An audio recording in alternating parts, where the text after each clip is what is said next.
Everyone, welcome back to my channel. ನಾನು ನಿಮ್ಮ ಪ್ರೀತಿಯ ಚೈತ್ರ ಆರ್ದೇವಾಡಿಗ ಮಾತಾಡ್ತಾ ಇರೋದು.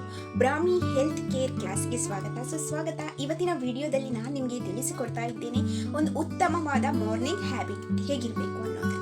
ಸೊ ಇದರಲ್ಲಿ ಬರುವಂತಹ ಫಸ್ಟ್ ಕಾನ್ಸೆಪ್ಟ್ ಏನಪ್ಪ ಅಂತ ಹೇಳಿದ್ರೆ, ವೇಕಪ್ ಅರ್ಲಿ.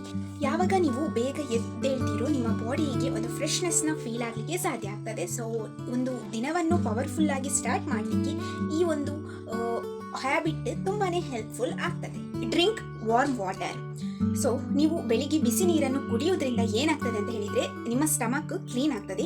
ಹಾಗೇನೆ ಇದು ಯಾವುದನ್ನೆಲ್ಲ ರಿಮೂವ್ ಮಾಡ್ತದೆ ಅಂತ ಹೇಳಿದ್ರೆ, ಕೆಟ್ಟ ಒಂದು ಅಂಶಗಳು ನಮ್ಮ ದೇಹದಲ್ಲಿ ಇರ್ತದೆ, ಜೀರ್ಣ ಆಗದ ಅಂಶಗಳು. ಸೊ ಅದನ್ನೆಲ್ಲ ರಿಮೂವ್ ಮಾಡಲಿಕ್ಕೆ ಈ ಬಿಸಿ ನೀರು ಅನ್ನೋದು ಹೆಲ್ಪ್ ಮಾಡ್ತದೆ. ಅದರಿಂದ ಬೆಳಿಗ್ಗೆ ಎದ್ದ ತಕ್ಷಣ ಒಂಚೂರು ಬಿಸಿ ನೀರು ಕುಡೀರಿ, ಡೈಜೆಷನ್ಗೂ ಇದು ಈಸಿ ಆಗ್ತದೆ. ಸೊ ನಿಮ್ಮ ಬಾಡಿ ಕ್ಲೀನ್ ಆಗ್ತದೆ ಬೆಳಿಗ್ಗೆ.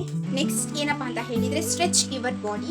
ಸೊ ನೀವು ಯಾವುದೇ ಎಕ್ಸಸೈಸ್ ಮಾಡಿ, ಬಟ್ ಒಟ್ಟಿನಲ್ಲಿ ಎಕ್ಸಸೈಸ್ ಅಂತೂ ಮಾಡಿಯೇ ಮಾಡಬೇಕಾಗ್ತದೆ. ಬಿಕಾಸ್ ಯಾವಾಗ ನೀವು ಎಕ್ಸಸೈಸ್ ಮಾಡ್ತೀರಾ, ನಿಮ್ಮ ಪ್ರತಿಯೊಂದು ಅಂಗಾಂಗಗಳಿದೆ ಅಲ್ವಾ, ಎಲ್ಲ ಕೂಡ ಒಂದು ಫ್ರೆಶ್ನೆಸ್ ಫೀಲ್ ಆಗ್ತದೆ, ಒಂದು ಆಕ್ಟಿವ್ ಆಗಿ ಫೀಲ್ ಮಾಡಲಿಕ್ಕೆ ಸ್ಟಾರ್ಟ್ ಮಾಡ್ತದೆ. ಸೊ ನಿಮ್ಮ ಲೇಸಿನೆಸ್ ಆಗಿರಬಹುದು, ಇದನ್ನೆಲ್ಲ ರಿಮೂವ್ ಮಾಡಲಿಕ್ಕೆ ಇದು ಹೆಲ್ಪ್ ಮಾಡ್ತದೆ.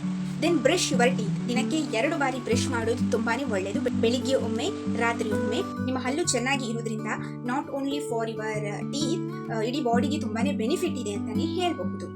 Next point, eat healthy and light breakfast. ನೀವು ಬೆಳಗಿನ ಬ್ರೇಕ್ಫಾಸ್ಟ್ ಮಾಡ್ತಾ ಇದ್ದೀರಿ ಅಂತ ಹೇಳಿದ್ರೆ, ಈಗಿನ ಹೆಚ್ಚಿನ ಜನಗಳು ಒಂದು ವೈಟ್ ಕಾಲರ್ ಜಾಬ್ನಲ್ಲಿ ಇರೋದ್ರಿಂದಾಗಿ ಅವರು ಹೆಚ್ಚು ಎನರ್ಜಿಯನ್ನು ವೇಸ್ಟ್ ಮಾಡೋದಿಲ್ಲ. ಸೊ ಈ ಕಾರಣದಿಂದಾಗಿ ಅವರು ಹೆಚ್ಚು ಬ್ರೇಕ್ಫಾಸ್ಟ್ ಅನ್ನು ಮಾಡಿ ಹೋದರೆ ಅದು ಡೈಜೆಷನ್ ಆಗಲಿಕ್ಕೆ ಸಾಧ್ಯ ಆಗೋದಿಲ್ಲ. ಬಿಕಾಸ್ ವರ್ಕೇ ಮಾಡೋದಿಲ್ಲ ನಾವು ಅಷ್ಟೊಂದು. ಯಾವಾಗ ಡೈಜೆಷನ್ ಆಗೋದಿಲ್ವೋ ನಮ್ಮ ಬಾಡಿಯಲ್ಲಿ ಆ ಒಂದು ಫ್ಯಾಟ್ ಬೊಜ್ಜು ಸ್ಟೋರ್ ಆಗಲಿಕ್ಕೆ ಸ್ಟಾರ್ಟ್ ಆಗ್ತದೆ. ಇದರಿಂದಾಗಿ ಒಂದೊಂದೇ ರೋಗಗಳು ಬರಲಿಕ್ಕೆ ಸ್ಟಾರ್ಟ್ ಮಾಡ್ತದೆ. ಹಾಗಾಗಿ ನಿಮ್ಗೆ ಎಷ್ಟು ಬೇಕೋ ಅಷ್ಟೇ ಲೈಟ್ ಆಗಿ ಬ್ರೇಕ್ಫಾಸ್ಟ್ ಅನ್ನು ಮಾಡಿಕೊಳ್ಳಿ. ನೆಕ್ಸ್ಟ್ ಒಂದು ಪಾಯಿಂಟ್ ಏನಪ್ಪಾ ಅಂತ ಹೇಳಿದ್ರೆ, avoid your phone in the morning. So ನೀವು ಬೆಳಿಗ್ಗೆ ಮೊಬೈಲ್ ಒತ್ತುವಂತಹ ಒಂದು ಅಭ್ಯಾಸವನ್ನು ಇಟ್ಕೊಂಡಿದ್ರೆ ಅದನ್ನು ಖಂಡಿತವಾಗ್ಲೂ ಬಿಡಿ. ಯಾಕಂತ ಹೇಳಿದ್ರೆ, ಬೆಳಿಗ್ಗೆ ಇಂತಹ ಅನ್ಯೂಶುವಲ್ ಫೇವರೇಬಲ್ ಆಕ್ಟಿವಿಟೀಸ್ಗಳಿಗೆ ನಿಮ್ಮ ಒಂದು ಎನರ್ಜಿಯನ್ನು ವೇಸ್ಟ್ ಮಾಡಿದರೆ ನಿಮಗೆ ಮುಂದೆ ಯಾವ ಕೆಲಸ ಮಾಡಲಿಕ್ಕೆ ಕೂಡ ಎನರ್ಜಿ ಇರೋದೇ ಇಲ್ಲ, ಒಂಥರ ಲೇಸಿನೆಸ್ ಬಂದಿರುತ್ತೆ. ಸೊ ಅದರಿಂದಾಗಿ ಬೆಳಿಗ್ಗೆ ನೀವು ಮೊಬೈಲ್ ಒತ್ತೋದನ್ನು ಅವಾಯ್ಡ್ ಮಾಡಿದರೆ ಹೆಚ್ಚು ಒಳ್ಳೆಯದು. ಬೆಳಿಗ್ಗೆ ಬೆಡ್ಡಿಂದ ಎದ್ದ ತಕ್ಷಣವೇ ಕೆಲವರು ಮೊಬೈಲ್ ಇಟ್ಕೊಳ್ತಾರೆ. This is not good. ಇದು ಮೆಂಟಲ್ ಪೀಸನ್ನು, ಫೋಕಸನ್ನು ಡಿಕ್ರೀಸ್ ಮಾಡ್ತದೆ. ಸೊ ಮೊಬೈಲ್ನಲ್ಲಿ ಬರುವ ಅಂತಹ ನೆಗೆಟಿವ್ ನ್ಯೂಸ್ಗಳು ನಮ್ಮ ಮೈಂಡ್ ಮೇಲೆ ತುಂಬಾ ಪ್ರಭಾವ ಬೀರುತ್ತದೆ. ಅದರಿಂದ ದೂರ ಇರಿ. ಫೈನಲ್ ಆಗಿ ಹೇಳಬೇಕು ಅಂದರೆ, smile and stay positive. Starting your day with smile brings happiness to your whole day. ಯಾವಾಗ ನೀವು ಒಂದು ಸ್ಮೈಲ್ ಕೊಡ್ತೀರೋ, ಅಥವಾ ಯಾವ ರೀತಿಯಾಗಿ ಹೇಳ್ಬೋದು ಅಂತ ಹೇಳಿದ್ರೆ, ಯಾವಾಗ ನೀವು ಗ್ರ್ಯಾಟಿಟ್ಯೂಡ್ ಮಾಡ್ತೀರೋ, ಗ್ರ್ಯಾಟಿಟ್ಯೂಡ್ ಸಲ್ಲಿಸ್ತೀರೋ, ನೀವು ಹ್ಯಾಪಿ ಆಗಿರಲಿಕ್ಕೆ ಸಾಧ್ಯ ಆಗ್ತದೆ, ಪಾಸಿಟಿವ್ ಆಗಿರಲಿಕ್ಕೆ ಸಾಧ್ಯ ಆಗ್ತದೆ.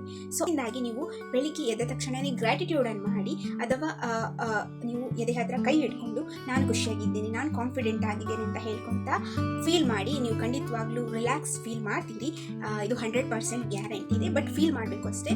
ನಿಮ್ಗೆ ಆ ಫೀಲಿಂಗ್ ಗೊತ್ತಾಗ್ತಾ ಹೋಗ್ತದೆ ಮುಂದಿನ ದಿನಗಳಲ್ಲಿ, ಅಭ್ಯಾಸ ಮಾಡ್ತಾ ಹೋಗಿ. ಸೊ ಇದಿಷ್ಟು ಒಂದು ಮಾರ್ನಿಂಗ್ ರೊಟೀನ್ನ ಬಗ್ಗೆ ಹೇಳುವಂತಹ ಮಾಹಿತಿ ಆಗಿತ್ತು.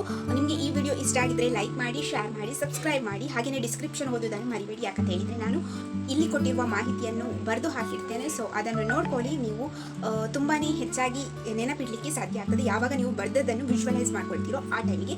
ಸೊ ಅದರಿಂದಾಗಿ ಸ್ಟೇ ಟ್ಯೂನ್ಡ್. ಬಾಯ್, ಟೇಕ್ ಕೇರ್.